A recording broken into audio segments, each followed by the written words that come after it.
नमस्कार, दृष्टि आईएएस के इन न्यूज़ प्रोग्राम में आपका स्वागत है। आज हम लोग कोविड-19 टीकाकरण से जुड़ी एक बहुत महत्वपूर्ण खबर पर बात करेंगे। चूँकि इस खबर का संबंध भारत के कॉन्टेक्स्ट में भी है, इसलिए यह खबर बहुत ही महत्वपूर्ण हो जाती है परीक्षा के लिहाज से भी और जानकारी के लिहाज से भी। तो आइए इस खबर के कुछ महत्वपूर्ण डायमेंशंस क्या हो सकते हैं, उस पर हम एक नज़र देख लेते हैं। पहला तो ये है कि ये खबर है क्या? उसके बाद हम बात करेंगे ज़ाइकोव डी के बारे में। ज़ाइकोव डी ही वह वैक्सीन है जिसके कारण यह चर्चा में आ गई है। और इसके बाद हम बात करेंगे इस वैक्सीन के उपयोगिता और महत्व के बारे में। उसके बाद हम समझेंगे कि इस वैक्सीन से जुड़ी हुई क्या कुछ चुनौतियाँ सामने आ सकती हैं और सबसे अंत में आपके लिए रहेगा सवाल। तो आइए देखते हैं खबर क्या कुछ कहती है। खबर में कहा गया है कि किशोरों के लिए जाइडस की वैक्सीन तैयार की गई है। किशोरों यानी कि 12 साल से 18 साल के जो बच्चे हैं उनके लिए, उन्हें किशोर की श्रेणी में रखा जाता है, इसलिए मैंने यहाँ पर किशोर लिखा है। तो इस उम्र के बच्चों के लिए ये वैक्सीन तैयार की गई है। किसके माध्यम से? तो जाइडस के माध्यम से। जाइडस कैडिला जो है वो अहमदाबाद की एक कंपनी है, ठीक है ना। और इसने क्या किया है, इसने डिपार्टमेंट ऑफ बायोटेक्नोलॉजी, भारत सरकार के जैव प्रौद्योगिकी विभाग के साथ मिल करके ये वैक्सीन तैयार की है। ज़ाइकोव डी ये वैक्सीन है, ठीक है। इस वैक्सीन को इसने मिलकर के तैयार किया है। किसके साथ मिलकर के? तो भारत सरकार के जैव प्रौद्योगिकी विभाग के साथ मिलकर के ये वैक्सीन तैयार की गई है। और अभी हाल ही में यानी कि कल ही के दिन drug controller general of India ने इसे इमरजेंसी यूज ऑथराइजेशन की बात कही है, इसको अप्रूव किया है कि ठीक है आप इसे यूज़ कर सकते हैं। इसके पहले कुछ ट्रायल भी किए गए थे, फेज़ 1, फेज़ 2, फेज़ 3 के ट्रायल किए गए थे। ट्रायल के बाद इसकी सफलता देखी गई। सफलता के बाद जो है इसे यूज़ करने की जो है स्वीकृति दे दी गई है। किसके द्वारा? Drug controller general of India जो है उसके द्वारा स्वीकृति दे दी गई है। अब हम यहाँ पर एक और विशेष बात कहें कि ये जो वैक्सीन है ये भारत की दूसरी स्वदेशी वैक्सीन है। पहली स्वदेशी वैक्सीन थी कोवैक्सीन, अब ये जो है दूसरी स्वदेशी वैक्सीन के तौर पर जानी जाएगी, ठीक है ना। और इसे जो है मिशन कोविड सुरक्षा के तहत तैयार किया गया है। भारत सरकार ने एक मिशन चलाया है, चूँकि जो कोरोना का संक्रमण है बहुत तेज़ी से फैला है पिछले दिनों, तो उस स्थिति को देखते हुए भारत सरकार ने कोविड सुरक्षा मिशन के रूप में ये मिशन चलाया था। और उसी मिशन के अंतर्गत ये जो आविष्कार किया गया है, इस वैक्सीन का आविष्कार किया गया है, ठीक है ना। अब हम आगे बात करते हैं कि ये ज़ाइकोव डी जो ये वैक्सीन ये है क्या और ये किस हिसाब से काम करेगा और इसका महत्व इतना क्यों देखा जा रहा है। तो ये जो वैक्सीन है ये इंट्राडर्मल वैक्सीन है। इंट्राडर्मल वैक्सीन का मतलब क्या हुआ कि यहाँ पर मैंने एक चित्र बनाया है, ठीक है। इस चित्र में है क्या कि जो हमारी त्वचा होती है, हमारा जो स्किन होता है, उस स्किन को जो है बहुत ही इनलार्ज्ड वे में शो किया गया है, दर्शाया गया है।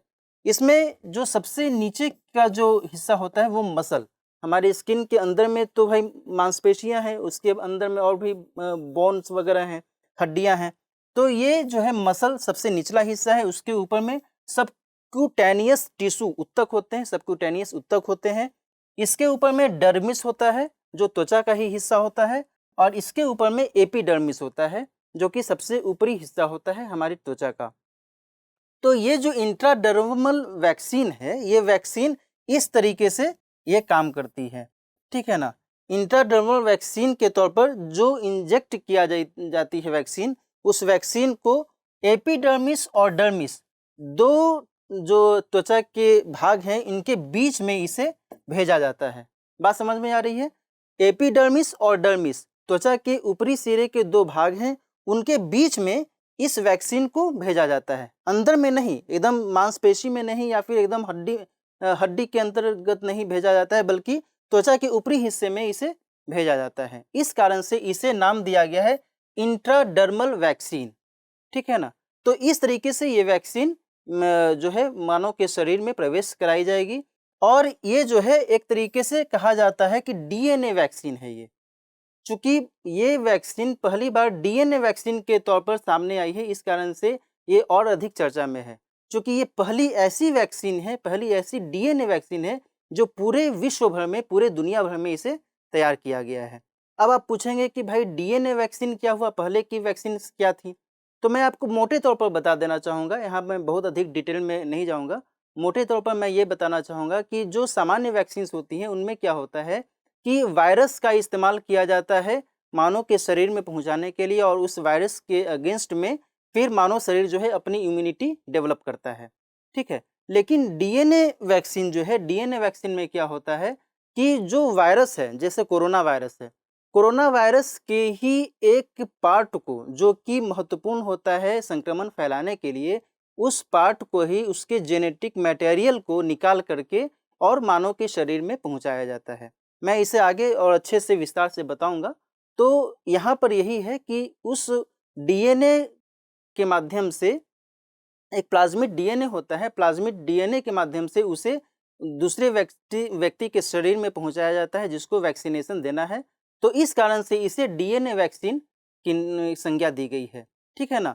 लेकिन बाकी जो वैक्सीन्स हैं उनमें प्लाज्मिड डीएनए का इस्तेमाल नहीं किया जाता है, बल्कि सामान्य रूप से जो वायरस होता है उस वायरस को ही सीधे भेज दिया जाता है, और उस वायरस के कमजोर रूप को भेज दिया जाता है, और उसके अगेंस्ट में जो है इम्यूनिटी सिस्टम डेवलप होता है। लेकिन इसमें प्लाज्मिड डीएनए का इस्तेमाल किया जाता है। प्लाज्मिड डीएनए क्या होता है और ये कैसे काम करता है, इसके बारे में हम समझेंगे अभी एक पिक्चर के थ्रू। आइए देखते हैं पिक्चर में क्या कुछ है। ये है प्लाज्मिड डीएनए।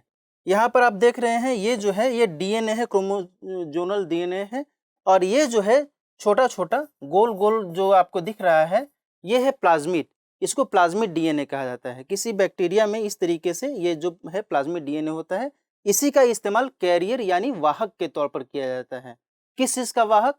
जो कोरोना वैक्सीन के लिए इस्तेमाल के रूप में आता है, जो जेनेटिक मटेरियल जो होता है, वह जेनेटिक मटेरियल ये प्लाज्मिड डीएनए ले जाता है। किसका जेनेटिक मटेरियल? तो कोरोना वायरस का, जो हमें बहुत ही नुकसान पहुंचा रहा है। कोरोना वायरस का आनुवंशिक पदार्थ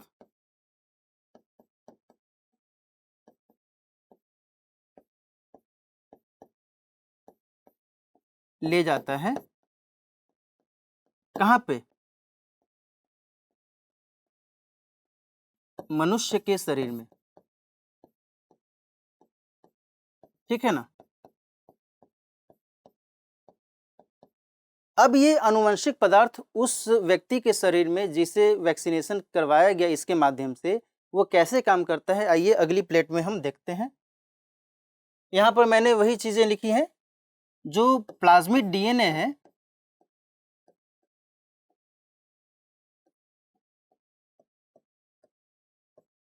ये क्या करता है? कोविड विषाणु का जो आनुवंशिक पदार्थ है, ये कैरी करता है, ठीक है ना? और उस किसका आनुवंशिक पदार्थ? तो कोविड विषाणु का जो प्रोटीन होता है, कोविड विषाणु में जो प्रोटीन है, उसका जेनेटिक मटेरियल ये कैरी कर रहा है। कैरी करके ये क्या करता है? व्यक्ति के शरीर में इंजेक्ट करवाता है, शरीर को फिर प्रोटीन बनाने के लिए निर्देश देता है। ज़ाहिर-सी बात है कि जब इस जेनेटिक मटेरियल को वैक्सीनेशन करवाने वाले व्यक्ति के शरीर में प्रवेश करवाया जाएगा, तो फिर ये जेनेटिक मटेरियल उस व्यक्ति के शरीर में जा कर के वो निर्देश देता है शरीर को कि भाई आप ऐसा कीजिए कि आप प्रोटीन बनाइए। क्यों वो निर्देश देगा? क्योंकि ये जो जेनेटिक मटेरियल है, वो प्रोटीन का ही तो जेनेटिक मटेरियल लिया गया है, और इस कारण से वो फिर जो वैक्सीनेशन करवाने वाला व्यक्ति है, उसके अंदर जाकर करके ये फिर वहाँ पर निर्देश देता है कि ठीक है, आप प्रोटीन बनाइए। लेकिन जब वो बॉडी है, वो बॉडी तो भाई इस तरीके का कोई भी जेनेटिक मटेरियल कैरी कर नहीं रहा था पहले से, इसको तो ज़बरदस्ती भेजा गया। लेकिन ऐसी स्थिति में वह जो बॉडी है, वो फिर चेक करता है कि अरे ये तो एक फॉरेन मटेरियल है, फॉरेन पदार्थ है। तो उसके अगेंस्ट में फिर वो क्या करता है कि वो इम्यून सिस्टम फिर काम करना शुरू करता है, और इस तरीके से जो है इम्यून सिस्टम वो उसके अगेंस्ट में तैयारी शुरू कर देता है।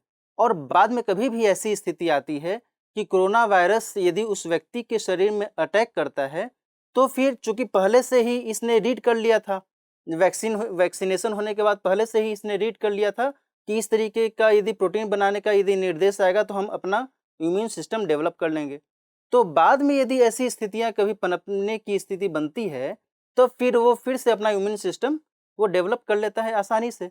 तो इस तरीके से ये जो प्रक्रिया है ये काम करती है। वही मैंने यहाँ पर चरणबद्ध तरीके से लिखा है कि प्लाज्मिड डीएनए क्या करता है, कोविड विषाणु के प्रोटीन के आनुवंशिक पदार्थ को कैरी करता है, ले जाता है। जब वो शरीर में जाता है तो शरीर में प्रोटीन बनाने के लिए निर्देश देता है, जो मैंने यहाँ पर लिखा है और अभी मैंने आपको एक्सप्लेन भी किया। उसके बाद क्या करता है कि जो प्रतिरक्षा तंत्र है, इम्यून सिस्टम है, उस व्यक्ति के बॉडी का जो इम्यून सिस्टम है वो फिर एक्टिव हो जाता है। बात समझ में आ रही है? तो इस तरीके से ये जो प्रक्रिया है ये कार्य करती है, और जब वो इम्यून सिस्टम उस हिसाब से रीड कर लेता है तो बाद में कभी भी ऐसी स्थिति पनपती है तो वो आसानी से इम्यून सिस्टम डेवलप हो जाता है और फिर उसके अगेंस्ट में कार्य कर सकता है। तो इस तरीके से ये जो व्यवस्था है ये काम कर सकती है। अब हम आगे देखते हैं कि इसकी उपयोगिता और महत्व क्या है। इसकी उपयोगिता की बात करें तो इसे 3 खुराक 3 डोज में इसे दिया जाएगा। कैसे कैसे? सबसे पहले तो एक बार दे दिया गया, उसके बाद 28 दिन के बाद, और उसके बाद 56 दिन के बाद इसे दिया जाएगा। ठीक है, यहाँ से 56 दिन, ना कि यहाँ से 56 दिन। क्लियर? तो इस तरीके से ये वैक्सीन दी जाएगी, एक खुराक के तौर पर इसे दिया जाएगा। तो इसे 3 खुराक में दिया जाएगा। दूसरा है कि ये नीडल फ्री एप्लीकेटर के तौर पर इसे दिया जाएगा। सामान्य तौर पर जो वैक्सीनेशन की प्रक्रिया होती है उसमें नीडल का इस्तेमाल किया जाता है, सुई का इस्तेमाल किया जाता है। इसमें सुई का इस्तेमाल नहीं किया जाएगा, ये बहुत ही महत्वपूर्ण है और इस कारण से भी ये चर्चा में है। तो इसमें आखिर नीडल का इस्तेमाल नहीं किया जाएगा तो फिर कैसे इसे भेजा जाएगा मनुष्य के शरीर में? तो चूंकि मैंने शुरू में ही बताया कि त्वचा के ऊपरी हिस्से में ही इसे भेजा जाएगा, तो एक फार्माजेट उपकरण होता है, उसके माध्यम से इसे उसमें इंजेक्ट करवाया जाता है, उसमें वैक्सीन को भेज दिया जाएगा। तो यहाँ पर क्या है कि दर्द भी नहीं होगा और साथ ही किसी तरीके का जो बड़ा साइड इफेक्ट होने की संभावना होती है उससे भी बचा जा सकता है, क्योंकि ये त्वचा के ऊपरी हिस्से में ही ये काम करता है और वहीं पर इम्यून सिस्टम को डेवलप करता है। जाहिर सी बात है, हमारी जो त्वचा है, हमारे शरीर की जो त्वचा है, यही तो सबसे बाहरी हिस्सा है हमारे शरीर का, और इसी के माध्यम से तो फिर कोई भी बैक्टीरिया या वायरस हमारे शरीर के अंदर में प्रवेश कर सकता है।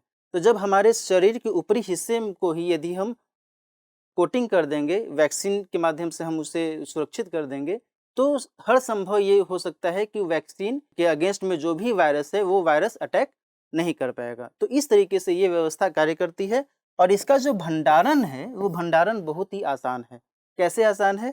क्योंकि इसे 2 से लेकर 8 डिग्री सेल्सियस तक के टेम्परेचर में भी रखा जा सकता है। तो इसके लिए बहुत अधिक कोल्ड स्टोरेज की आवश्यकता नहीं होती है, इसे आराम से रखा जा सकता है। इसका साथ ही ट्रांसपोर्टेशन जो है वो भी आसान है, ठीक है ना, परिवहन भी इसका आसान है। तो इस लिहाज से भी ये बेहतर हो सकता है हमारे लिए। तो ये सब कुछ ऐसे कारक हैं जिसके माध्यम से इसकी उपयोगिता और इसका जो महत्व है वो देखा और समझा जा सकता है। अब हम आगे बात करते हैं कि इससे जुड़ी हुई क्या कुछ चुनौतियां हैं।